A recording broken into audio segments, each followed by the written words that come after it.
सगळे डाव शिकवत नाही, एक डाव राखून ठेवतो, एक डाव वस्ताद राखून ठेवतो. बाकीचे सगळे त्यांना सांगतो. मला त्यांना सांगायचं, अजूनही चूकभूल करू नका. तुमच्या वडिलांच्या बरोबर राहा.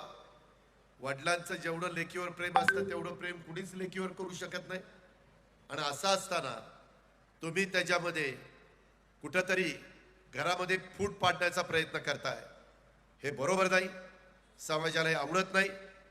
त्या संदर्भामध्ये आम्ही पण अनुभव त्या ठिकाणी घेतलेला आहे. मी त्याच्यातनं मी माझी चूक मान्य केली.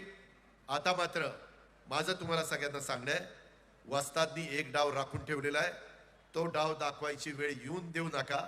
व्यवस्थितपणे बाबाला उद्याच्या निवडणुकीमध्ये आपण प्रचंड मताधिक्याने विजयी करा. त्यांना चांगल्या पद्धतीनं महायुतीचे उमेदवार म्हणून महाराष्ट्राच्या विधानसभेमध्ये पाठवा.